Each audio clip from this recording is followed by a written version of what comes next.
पौष मास शुक्ल पक्ष पुत्रदा एकादशी व्रत कथा। श्री विष्णु भगवान की जय, माता लक्ष्मी की जय, माता एकादशी की जय। प्रिय भक्तों, आप सभी को पौष मास शुक्ल पक्ष के पुत्रदा एकादशी की हार्दिक शुभकामना। भगवान विष्णु, माता लक्ष्मी और माता एकादशी आप लोगों के जीवन में सदा खुशियां बनाए रखें। आइए आप लोग पौष मास के शुक्ल पक्ष की पुत्रदा एकादशी का व्रत कथा सुनिए। धर्मराज युधिष्ठिर ने पूछा, हे कृष्ण, अब आप पौष माह के व्रत के बारे में समझाइए। इस दिन कौन से देवता का पूजा होता है तथा क्या विधि है? इस पर श्री कृष्ण भगवान बोले, हे राजन, पौष शुक्ल पक्ष की एकादशी का नाम पुत्रदा एकादशी है। इसका पूजा विधि से करना चाहिए। इस व्रत में नारायण भगवान की पूजा करनी चाहिए। इसके पुण्य से मनुष्य तपस्वी, विद्वान और लक्ष्मीवान होता है। इसकी मैं एक कथा कहता हूँ, सुनो। भद्रावती नगरी में सुकेतु मान राजा राज्य करते थे। वह निपुत थे।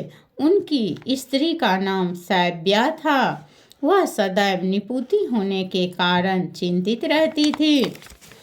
इस पुत्रहीन राजा के पितर रो रो कर पिंड लेते थे और सोचा करते थे, इसके बाद हमें कौन पिंड देगा। इधर राजा को भी राज्य वैभव से भी संतोष नहीं होता था।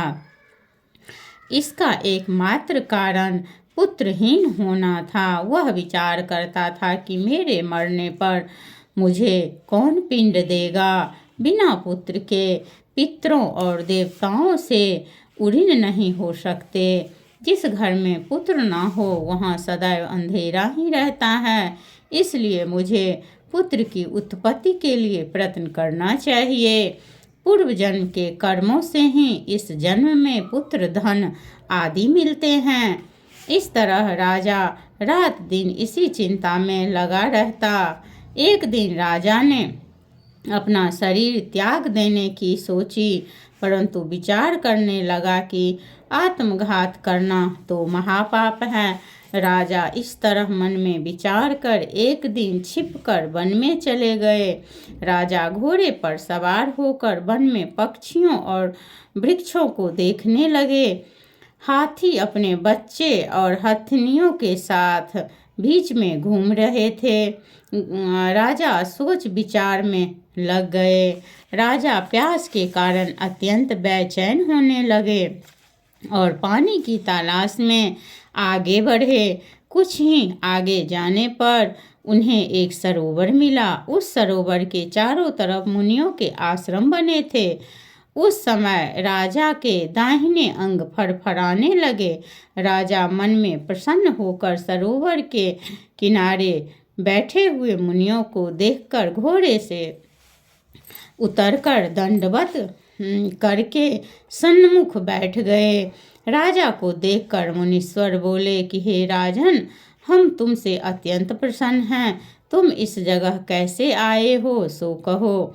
इस पर राजा ने उनसे पूछा, हे मुनीश्वरों, आप कौन हैं और किस लिए यहाँ हैं, सो कहो। मुनि बोले, हे राजन, आज पुत्र की इच्छा करने वाले को संतान देने वाली पुत्रदा एकादशी है। हम लोग विश्वदेव हैं और इस सरोवर पर स्नान करने आए हैं।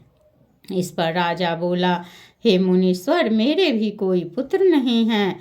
यदि आप मुझ पर प्रसन्न हो तो एक पुत्र का वरदान दीजिए। मुनि बोले कि हे राजन, आज पुत्रदा एकादशी है, आप इसका अवश्य ही व्रत करें।